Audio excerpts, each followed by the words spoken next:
to do something that's first time here. That's not lost on us. We discussed that in the meeting today. And what a great out, man. You really got to go for it. But, yeah, we're pumped to be a part of it. Dan, thank you for being here.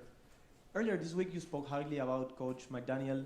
Do you enjoy going up against coaches you've coached with, or would you rather go against people you haven't coached with? And what are the challenges it presents? No, good question.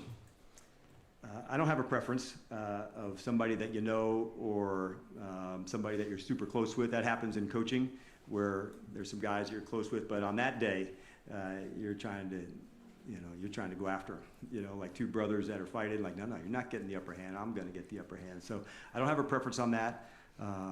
But knowing Mike and going against him from the offensive side specifically, this guy's got a great mind. He knows how to attack. He's very well versed, run game, passing game. So whoever hands full, but no preference, going or not going. Oftentimes the division games get more intense because you play them twice a year, but they're all good. Coach, my question is about Trey Amos. He had been playing a big role before the injury. From your perspective, what has been the biggest challenge for him in adapting his game from college to the NFL?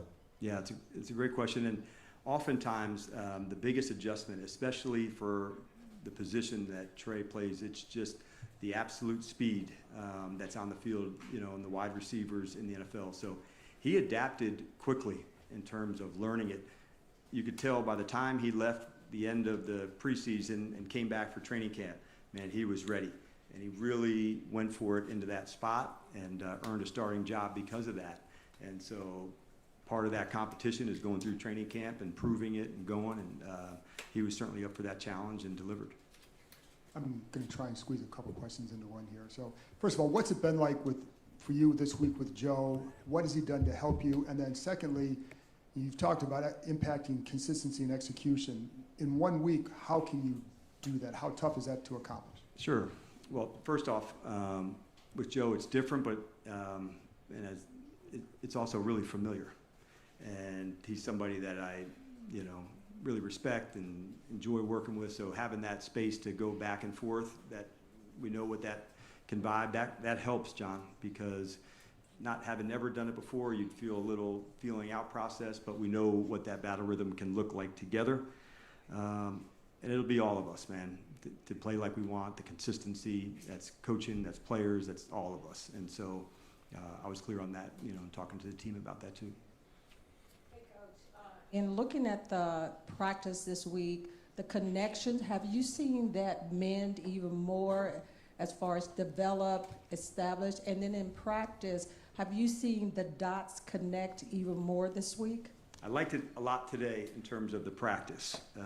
It was our most speed of the week. We called on that last night to make sure, hey, this has to be part of our practice. This has to be there. I like that the guys connected this week. Obviously, doing their thing on their own dinners and that. Like the coaches, we're not involved with that, but their time together and also some of their families here too. That's a big deal. So what I wanted to see by today was this, and communication, the speed, the execution, and that's what I was, shooting for today. And so that's got to carry through into Sunday as we get, kind of the final preparations over the next day. Hi, Coach. Hello. So definitely not the season that you were expecting, especially with the Jaden Daniels injury. So how are you motivating the guys? Because, last year, obviously, you were very close to the Super Bowl. So which motivation tactics do you use to say, like, we have to keep going and we have to keep trying? Yeah, we definitely have had those conversations in a big way. We haven't hit our marks that we want to, and that's really important to us to find those standards together. And when you have them as a team and you fall below them, hey, man, what do you want to dig into? Because you can't just keep talking about it. You have to find your spaces to go do that. The best part about this game, it's the ultimate team sport, so you rely on one another to get that done. It's not one person that's going to, okay, it's just here and this is the reason. So collectively, I enjoy that process of doing that together, and that's what I want to see from our team. But as far as the motivation for that, it really comes from within, and how we want to play together. Dan, what have you learned about the logistics of pulling off one of these trips and, adjusting to time and sleep and all that? And even though it's exciting, is it something you welcome to do annually, or would that be kind of difficult? Good question, Barry. The NFL's here. No, I'm just kidding. Here's what I liked. There was a lot of thought that went into it. Even going in, do you leave right after a game and get there? Not a lot of people had done the research of if you went on a Monday and you flew overnight, and being there. I personally like getting the team together, and so I don't know if there's a science behind that, but I know what that energy can look like when you connect. So having a time to go through that together to get here. I knew Wednesday you'd get going, not full speed, but yesterday we got to get full speed. Today, full speed work. I think that helps leading into a ball game. So I think you could do it. You have to be thoughtful about it, about when you go and when you don't. But so far, I liked this feeling and the idea of leaving on the Monday night. Tuesday, you arrive here in the morning. Tried to keep the players up. They had a workout, could do some things, so then go to bed Tuesday night to get into a normal routine. We knew it hurts a little bit at the beginning of the week, but then as you get closer to game day, man, you're ready to perform. And so I think if you could do it, yeah, I think there's a way. Depending on where you go, I guess. But the people here have been really on it. Operations, when to get here, the staff, the security, like you can just feel everything organized. And so I like it. So, Coach, some new Spanish NFL fans haven't chose their team yet. Why should they choose the Washington Commanders? And talk a little bit about your identity. What does it mean to be a Washington Commander today? Yes, being a Washington Commander at the core means being an absolute warrior. And that's what I want all of Spain to see us. And so every Commander fan that will be made over the weekend, that's a big deal. We actually talked about that. We get to put that on full display for the country, and we hope to earn that respect in this game.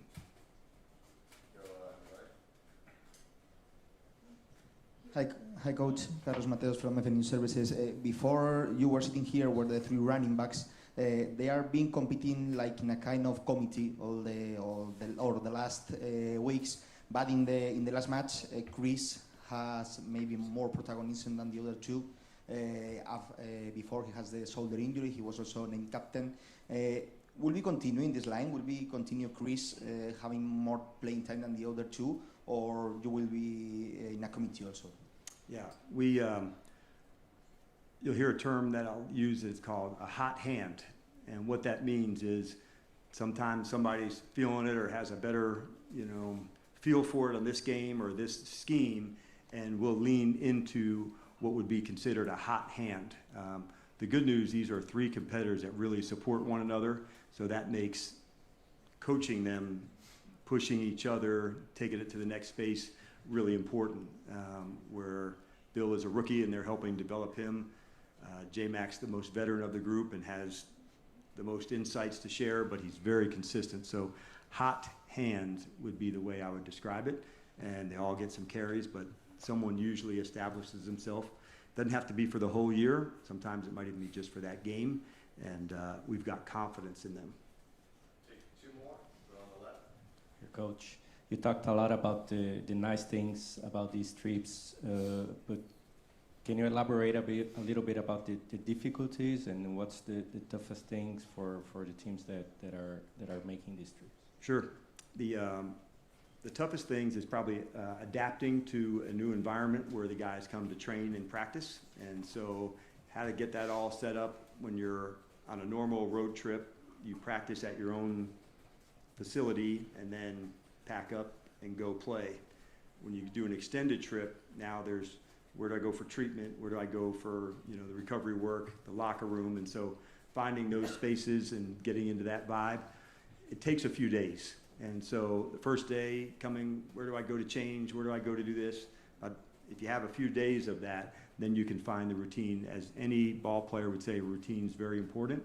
And so the more quickly you can adapt to that, you can get into that routine, I think, anywhere, but you do have to have the discipline, to go through it in each space. Last one.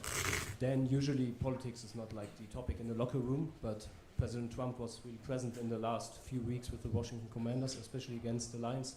Do you address this as a head coach in the locker room, or is politics not a topic at all? It's not a topic in our locker room. We have what in the NFL a month dedicated to recognizing military men and women, and it's called Salute to Service. And during that month, it hits differently in Washington, D.C. because there's so many military leaders. So seeing all of those leaders at the game, including the president, I thought what a cool honor, you know, to be part of the NFL, knowing that they support so much of the servicemen and women. So I was certainly proud to be a part of that. But as far as the politics go, the guys really stay connected onto the events that are most specific to them, and oftentimes you don't want that to be a division. And so on this particular team, it's a very tight and connected group, but that's it. All right, thanks, Coach. All right, you guys have a good one.